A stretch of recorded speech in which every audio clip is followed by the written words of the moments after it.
retractado, no se preocupen, no va a ser muy tardado. El mes de mayo del año 2022, la ofrenda 5.700 córdobas.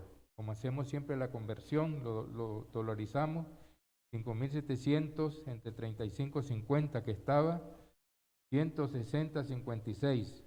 Entrada al mes de mayo, lo que teníamos, 438.85. Suman un total de ingresos de 599.41.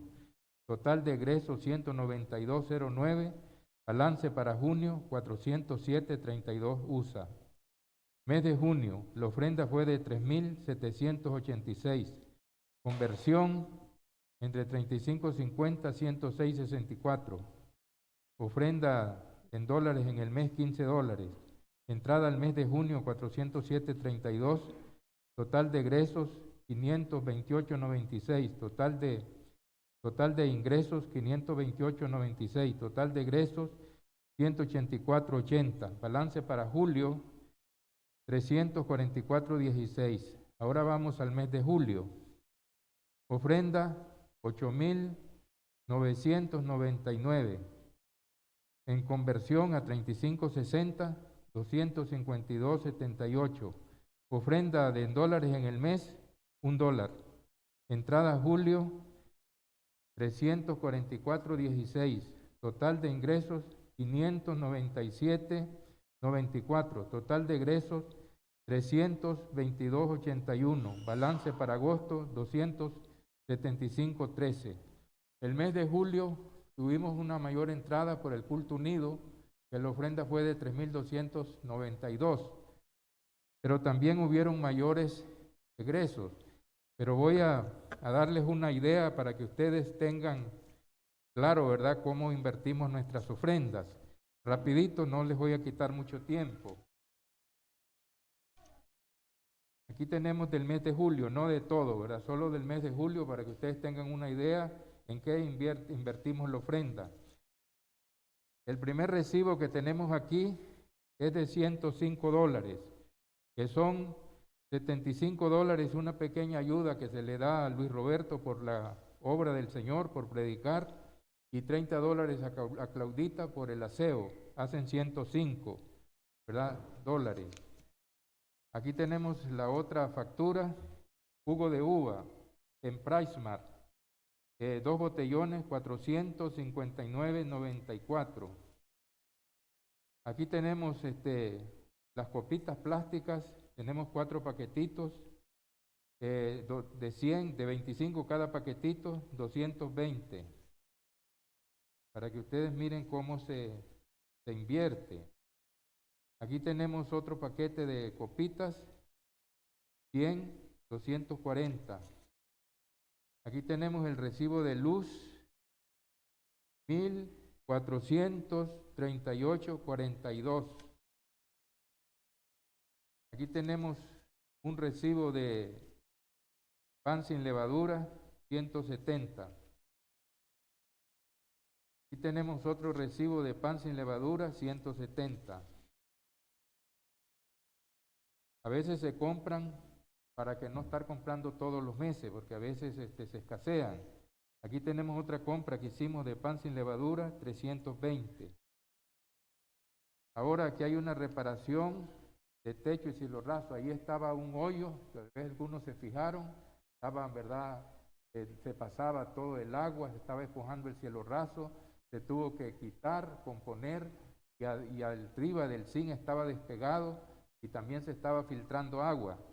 Entonces se compró un galón de Fastil, 1.100 Córdoba, un octavo de pintura blanco agua, 110, 3 botes de 1/4 de Imperfact, 964, 20 unidades de tornillos Gibson, 10, mano de obra un joven llamado Álvaro García, 700, total 2.889.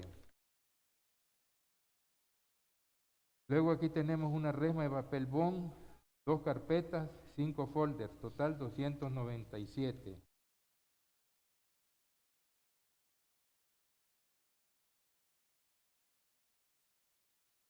La moto que ocupa Luis Roberto, que se la prestó un hermano que estudia en Vica, necesitó una reparación de 610 córdobas.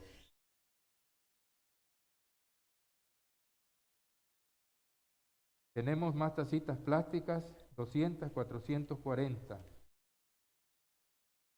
Aquí tenemos, dice, 500 córdobas en donas, que fue lo que se repartió en el culto unido, 500 córdobas.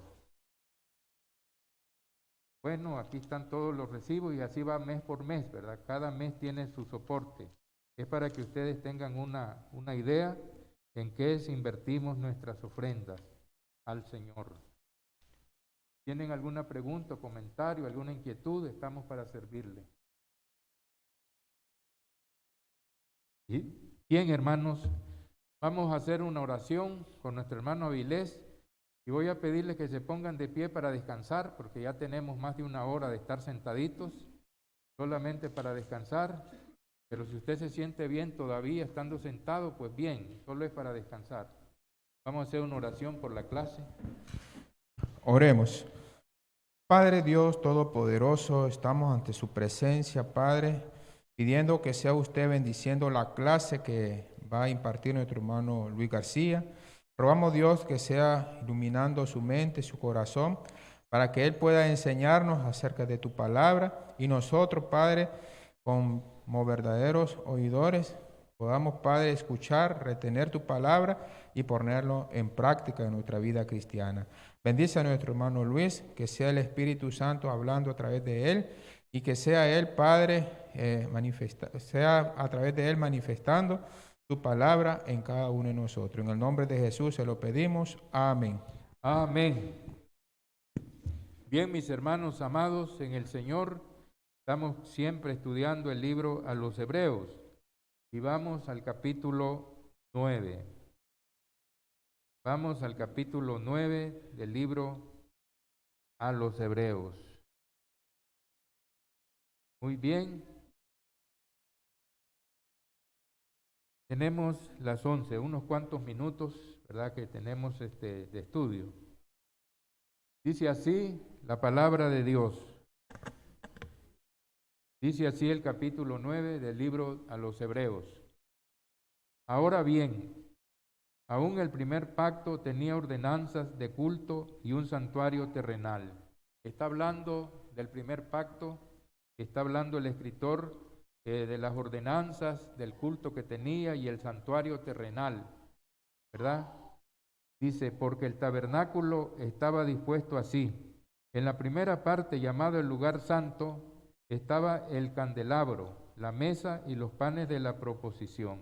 Eso era en la primera parte, ya que era llamado el lugar santo, porque recordemos que el tabernáculo estaba compuesto de dos compartimentos. El primero era el lugar santo, había un velo grueso que cubría completamente, y el segundo compartimento era el lugar santísimo. Allí solamente entraba el sumo sacerdote una vez al año.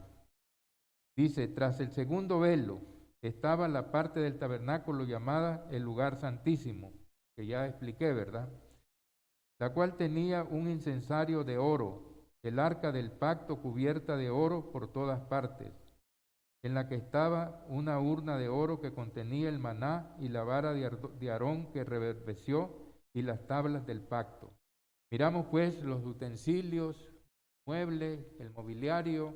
Está explicando, ¿verdad?, el escritor a los hebreos, aquellos que estaban muy familiarizados con estas cosas, ¿verdad? Y dice que en la segunda parte, la cual tenía un incensario de oro y el arca del pacto cubierta de oro por todas partes. Era una urna, ¿verdad?, donde estaba cubierta de oro y tenía una tapa completamente cubierta de oro que se llamaba el propiciatorio. Era el asiento de la misericordia de Dios, donde entraba el sumo sacerdote una vez al año y derramaba la sangre allí, ¿verdad?, para que Dios fuera propicio a todos los pecados de ignorancia del pueblo. Y luego venimos al versículo 5 y dice así, y sobre ella los querubines de gloria que cubrían el propiciatorio, de las cuales cosas no se puede ahora hablar en detalle. El propósito, ¿verdad?, de él no es ir detallando todas las cosas, sino que es para dar una lección, ¿verdad?, a los recipientes de la carta, para decirle que aquellas cosas eran solamente temporales, no iban a ser para siempre, sino que iba a dar lugar a un mejor pacto sobre mejores promesas. Ahora bien, y dice el versículo 6, y así dispuestas estas cosas en la primera parte del tabernáculo, entran los sacerdotes continuamente para cumplir los oficios del culto. En la primera parte del tabernáculo, los sacerdotes entraban diariamente para hacer sacrificios de la mañana y de la tarde, para cumplir con las ordenanzas del culto. No así en la segunda parte, que era solamente una vez al año por el sumo sacerdote que llegaba a derramar la sangre en el propiciatorio. Dice, pero en la segunda parte solo el sumo sacerdote una vez al año, no sin sangre, la cual ofrece por sí mismo y por los pecados de ignorancia del pueblo. Ya dijimos, ¿verdad?, que él entraba, pero primero tenía que ofrecer sacrificios por él mismo y después por el pueblo. No así nuestro gran sumo sacerdote, que él no tuvo que ofrecer por él mismo, porque él nunca cometió pecado, nunca se halló engaño en su boca, como dice también Hebreos capítulo 4, versículo 15, porque no tenemos un sumo sacerdote que no pueda compadecerse de nuestras debilidades, sino uno que fue tentado en todo, según nuestra semejanza, pero sin pecado.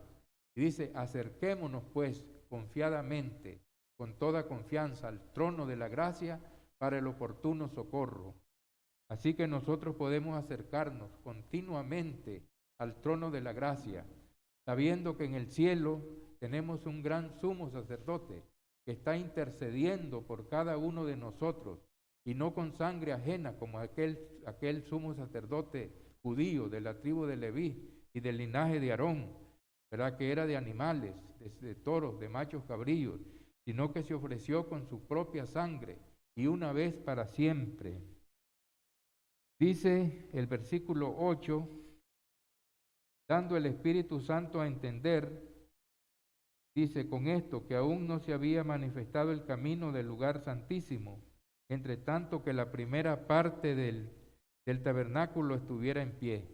Cuando estaban en pie, ¿verdad?, en vigencia, la primera parte del tabernáculo, se daba a entender que todavía no había sido dado acceso a la segunda parte, ¿verdad?, el cual era la segunda parte, estaba representando el lugar santísimo celestial, es decir, el cielo mismo. El versículo 9 nos está diciendo lo siguiente, lo cual es símbolo para el tiempo presente, según el cual se presentan ofrendas y sacrificios que no pueden hacer perfecto en cuanto a la conciencia al que practica estas cosas. Miramos pues que cada año se hacía recordatorio de los pecados, porque solamente los cubría, ¿verdad? Y no podía el israelita sentir, ¿verdad?, satisfacción completa, porque esos pecados iban a ser pagados cuando Cristo fuera a la cruz, ¿verdad? Mientras que nosotros, inmediatamente, desde que nosotros nos bautizamos, la sangre de Jesucristo derramada en la cruz es aplicada a nuestra alma, y después diariamente, como dice Juan, ¿verdad? Dice Juan capítulo 1, versículo 6 en adelante, si estamos en luz, como Él está en luz, y tenemos comunión los unos con los otros, la sangre de Jesucristo, su Hijo, nos limpia de todo pecado. También nosotros debemos estar conscientes, vivir diariamente a cuenta, porque dice, si confesamos nuestros pecados, Él es fiel y justo para perdonarnos y limpiarnos de toda maldad. Vivir a cuenta, sabiendo que cualquier momento podemos pasar a la eternidad, ¿verdad? Y debemos de estar cada día preparados, porque tenemos ese gran sumo sacerdote que está sentado a la diestra de Dios, intercediendo por cada uno de nosotros. Entonces, el versículo 9, ¿verdad?, está diciendo, ahora vamos al versículo 10, ya que consiste solo en comidas y bebidas y diversas abluciones, o sea, diversos lavacros que se hacía el sacerdote, a veces se lavaba todo el cuerpo, y ordenanzas acerca de la carne, de las cosas de esta vida, ¿verdad? Las cosas del cuerpo, impuestas hasta el tiempo de reformar las cosas. Entonces esas cosas eran impuestas temporalmente porque iba a venir el tiempo en que se iban a reformar, se iban a quitar por cosas mejores, o sea, espirituales. Pero estando ya presente Cristo, sumo sacerdote de los bienes venideros, por el más amplio y más perfecto tabernáculo, no hecho de manos, es decir, no de esta creación. Estando presente Cristo, ¿verdad? Ya los sacerdotes seguían, el templo seguía, ¿verdad? Y ellos seguían haciendo sacrificios de animales y ofreciendo muchas cosas, pero ya eso ya no tenía ninguna validez, ningún valor, porque ya estaba presente Cristo, el cual murió, ¿verdad? En la cruz del Calvario, derramó su sangre para sellar el nuevo pacto, para dar la remisión de nuestros pecados, resucitó y ascendió a la gloria y se sentó a la diestra en la majestad de las alturas, ¿verdad? Intercediendo por su pueblo, es decir, el nuevo pueblo, el Israel espiritual, compuesto de judíos y de gentiles. Entonces ya no tenían ninguna validez esos sacrificios, porque el Antiguo Testamento terminó en la cruz del Calvario y ahora tenemos un mejor pacto sobre mejores promesas. Entonces el Señor dice de los bienes venideros por el más amplio y más perfecto tabernáculo, es decir, no hecho de manos, es decir, no de esta creación. Versículo 12, y no por sangre de machos cabrillos ni de becerros, sino por su propia sangre, entró una vez para siempre en el lugar santísimo, habiendo obtenido eterna redención. Entonces Él no oficia, ¿verdad?, con sangre ajena, de toros, de machos cabríos, de animales, sino que es con su propia sangre que Él derramó en la cruz del Calvario y en aquel verdadero tabernáculo que levantó Dios y no el hombre, es decir, no de esta creación, y habiendo obtenido eterna redención. Versículo 13. Porque si la sangre de los toros y de los machos cabríos y la ceniza de la becerra rociada a los inmundos santifican para la purificación de la carne. Versículo 14. Cuanto más la sangre de Cristo, el cual mediante el Espíritu eterno se ofreció a sí mismo sin mancha a Dios, limpiará vuestras conciencias de obras muertas para que sirváis al Dios vivo. Y aquellos sacrificios, ¿verdad?, que solamente eran figuras, sombras, tipos, purificaban, dice, para la inmundicia, para la purificación de la carne, es decir, inmundicias legales, ¿verdad?, cosas del cuerpo, que si tocaban un muerto, ¿verdad?, que ya se habían contaminado. Entonces, si aquellas cosas purificaban para cosas de la carne, es decir, del cuerpo, inmundicias, ¿verdad?, legales, pero cuánto más la sangre de Cristo, dice, que mediante el Espíritu eterno se ofreció a sí mismo sin mancha a Dios, es decir, el Espíritu Santo ofreció a Jesucristo como una víctima santa, pura, perfecta, así como escribió el profeta Isaías, lo que leímos ahora en la cena del Señor, ¿verdad? Dice, Él herido fue por nuestros pecados, molido por nuestras rebeliones, el castigo de nuestra paz, para que nosotros tuviéramos esa paz, la paz de Dios en nuestras vidas, en nuestros corazones, la paz con Dios, la paz con nosotros mismos, la paz con el prójimo. Para lograr esa paz tuvo que ser herido por nuestros pecados, molido por nuestras rebeliones. El castigo de nuestra paz fue sobre Él y por su herida fuimos nosotros curados. Entonces miramos pues que es un sacrificio que Él hizo por cada uno de nosotros, ¿verdad? Cuanto más la sangre de Cristo, mediante el Espíritu eterno, se ofreció a sí mismo sin mancha a Dios, limpiará vuestras conciencias de obras muertas, para que sirváis al Dios vivo.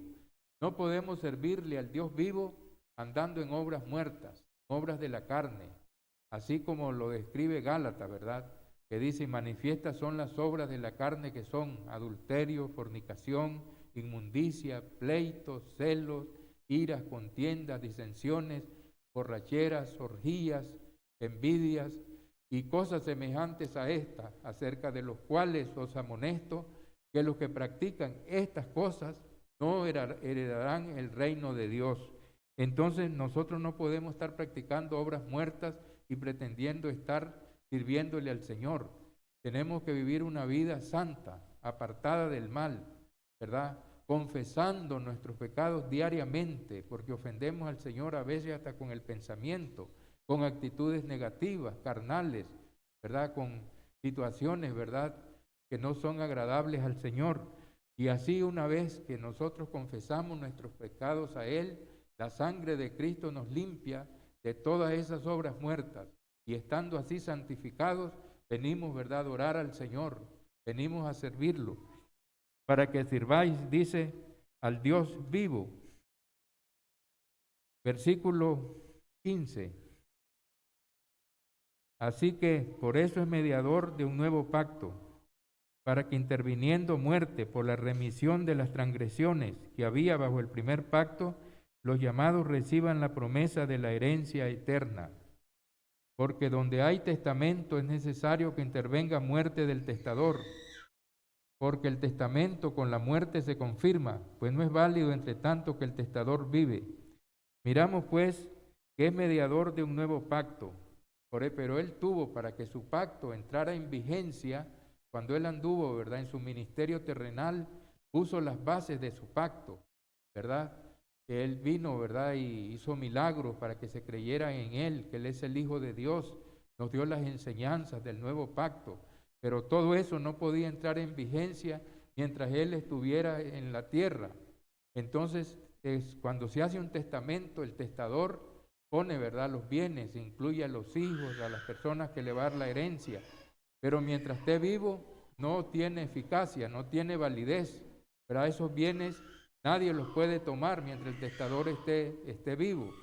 Para que el testamento entre en vigor, tiene que intervenir muerte.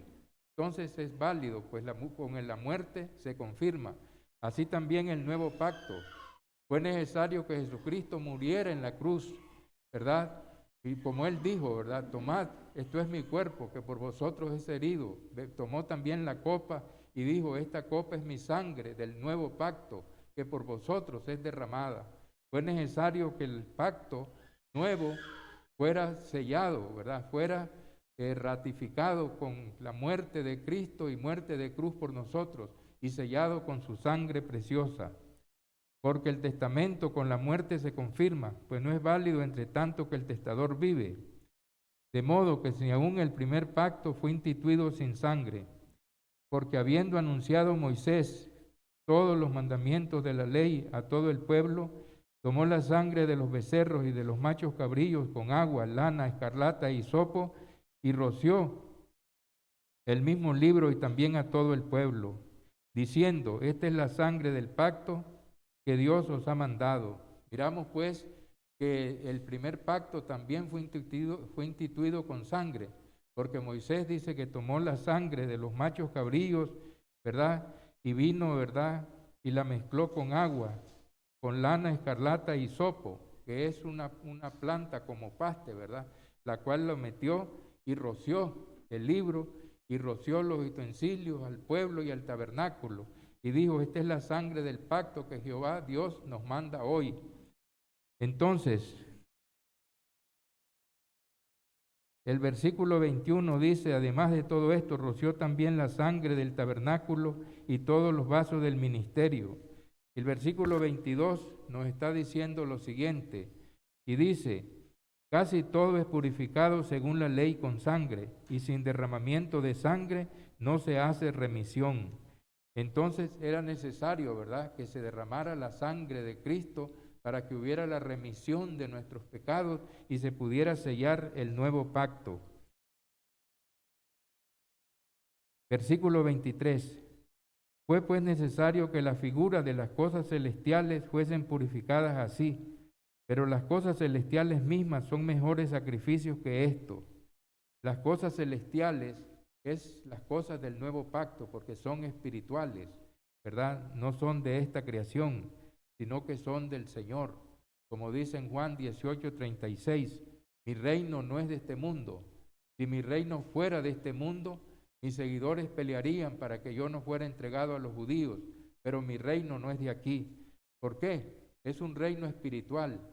Tenemos una ley espiritual que vino del cielo por medio del Espíritu Santo, ¿verdad? Tenemos una vida que debe de ser espiritual, aunque estemos en el mundo, no somos del mundo, y tenemos un destino espiritual, porque nosotros no nos vamos a quedar aquí, sino que estamos peregrinando, vamos por el desierto, nuestra ciudadanía está en los cielos, ese es nuestro hogar definitivo.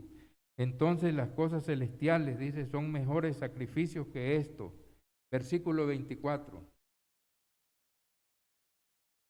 Porque no entró Cristo en el santuario hecho de mano, figura del verdadero. Aquel era solamente una sombra, una figura del verdadero. El verdadero está en el cielo, donde está el Señor sentado a la diestra del Padre, intercediendo por su pueblo, el nuevo pueblo formado por judíos y gentiles, que hemos nacido de nuevo, que hemos sido nacidos del agua y del Espíritu para tener una nueva vida, una nueva comunión, una nueva relación con Dios.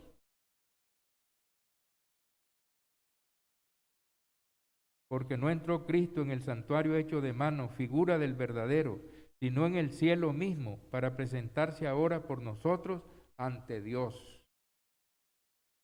Y no para ofrecerse muchas veces, como entra el sumo sacerdote en el lugar santísimo cada año con sangre ajena. Entonces, Jesucristo no vino, ¿verdad?, para estar muriendo muchas veces, ¿verdad?, como hacía el sumo sacerdote cada año, presentaba aquella sangre, ¿verdad? No entró, dice, y no para ofrecerse muchas veces, como entra el sumo sacerdote en el lugar santísimo cada año con sangre ajena. De otra manera le hubiera sido necesario padecer muchas veces desde el principio del mundo. Entonces estuviera Cristo muriendo y volviendo a morir por el hombre y volviendo a morir. Dice que no. De otra manera le hubiera sido necesario padecer muchas veces desde el principio del mundo. Pero ahora, en la consumación de los siglos, es decir, estamos en la consumación, en los últimos días, la era cristiana. Estos son los últimos días, ya no habrá otra dispensación, sino la que se inauguró el día de Pentecostés, ¿verdad? Con la venida del Espíritu Santo se estableció oficialmente la era de la iglesia, la era del Nuevo Testamento. Desde el principio del mundo, pero ahora en la consumación de los siglos, se presentó una vez para siempre por el sacrificio de sí mismo para quitar de en medio el pecado. Y pone una comparación en el versículo 27 y 28. Dice, de la manera que está establecido para los hombres que mueran una sola vez y después de esto el juicio, así también Cristo fue ofrecido una sola vez para llevar los pecados de muchos y aparecerá por segunda vez sin relación con el pecado para salvar a los que esperan. Así como está establecido para el hombre que muera una sola vez, no hay reencarnaciones, como dicen algunas religiones de Oriente, ¿verdad? Que hay varias vidas, varias reencarnaciones, no hay, solamente una. Está establecido para los hombres que mueran una sola vez y después el juicio. Así también Cristo fue ofrecido una sola vez para llevar los pecados de muchos, es decir, su sacrificio expiatorio por el pecado de la humanidad, pero Él salva solamente a los obedientes, como dice Hebreos capítulo 5, versículo 8, versículo 9. Hebreos capítulo 5, versículo 8 y 9. Aunque era hijo, por lo que padeció, aprendió la obediencia, y habiendo sido perfeccionado, vino a ser autor de eterna salvación a los que obedecen, es decir, solamente a los obedientes. Entonces, mis hermanos, miramos que así también Cristo fue ofrecido una sola vez para llevar los pecados de muchos y aparecerá por segunda vez sin relación al pecado. Cuando venga, cuando Él se manifieste con gran poder y gloria, aunque lo clamen la gente, ¿verdad? Ahora sí creemos en ti, es verdad, ¿verdad? Los que nos predicaron el Evangelio. Él no viene ya a salvar, viene como juez, a dar la recompensa a cada uno. y salvar a los que estamos esperándolo, a los que hemos obedecido el Evangelio con tiempo, los que nos hemos arrepentido, los que seguimos la vida cristiana, los que tenemos esa esperanza viva, que un día Él vendrá con gran poder y gloria, ya sea que estemos en este cuerpo o sea de que ya hayamos dormido, porque dice que Él vendrá con poder y gloria, y los muertos en Cristo resucitarán primero. Luego dice Pablo, nosotros los que estemos vivos, ¿verdad? Seremos transformados en un abrir y cerrar de ojos, porque es necesario que esto corruptible se vista de incorrupción y esto mortal se vista de inmortalidad. Entonces dice que se cumplirá la palabra, sorbida es la muerte con victoria. ¿Dónde está, dice, oh muerte, tu aguijón? ¿Y dónde está, oh sepulcro, tu victoria? Y entonces vendrá, dice, por segunda vez sin relación al pecado. La primera vez vino como Salvador, vino a salvar. Como dice en Lucas 19:10, el Hijo del Hombre vino a buscar y a salvar lo que se había perdido. Pero la segunda vez, Él vendrá solamente a salvar a lo que le esperan, a un pueblo redimido, a un pueblo que está pendiente, ¿verdad? Que está constante, esperándolo, velando, no durmiendo.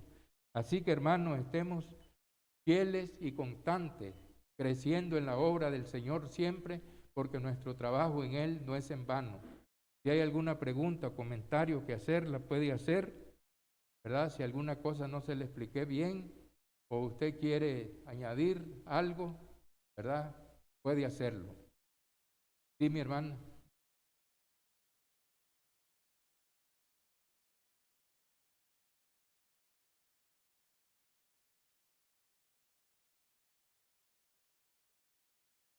Sí, eso es lo que dice, ¿verdad? Que es necesario que muramos una sola vez y después de esto el juicio.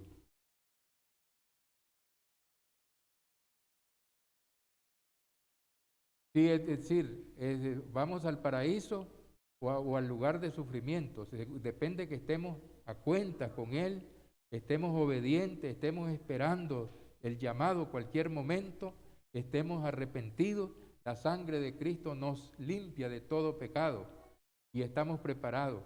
Entonces estamos establecidos que muramos una sola vez y después de esto el juicio.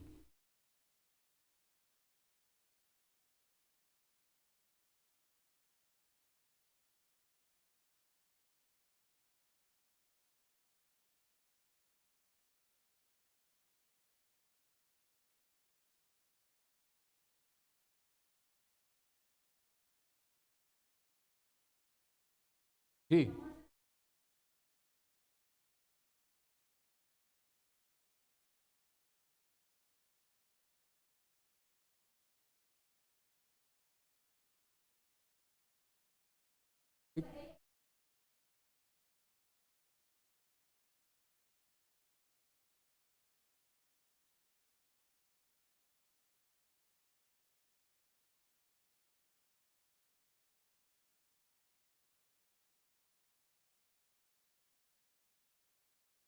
tu misma iglesia. Sí, la palabra rapto es ilegal, quiere decir un secuestro, y que se va a llevar a su iglesia al cielo y que la gente va a quedar aquí en la tierra. Ellos no hablan que se va a terminar el mundo, sino que en el rapto solamente se lleva a los suyos, a los escogidos, para el cielo. Y allá está 3 años y medio y está reinando el anticristo, que es el último dictador según ellos del mundo. Y que la gente que no obedeció se queda, ¿verdad? Aquí en la tierra, ¿verdad? Pero todas esas doctrinas son fantasiosas, ¿verdad? No tienen ninguna base bíblica, porque cuando el Señor venga, no es que viene a llevarse a la iglesia y que queda la gente mal aquí, sino que se termina el fin del mundo, ¿verdad? Dice que vendrá con voz de mando, con voz de arcángel, con voz de poder, y los muertos en Cristo, habrá resurrección de muertos, resucitarán primero, habrá una resurrección de los que murieron en Cristo, y luego nosotros, dice, los que estemos vivos, seremos, dice, transformados en un abrir y cerrar de ojos, y entonces vendrá el juicio, el gran trono blanco. Dice que pondrá las ovejas a la derecha y los cabritos a la izquierda. Entonces ahí se termina el fin del mundo. Bueno, hermano Manuel, ¿tiene alguna cosa? Bueno, así que gracias a Dios, ¿verdad? Hemos terminado y que Dios nos bendiga a todos.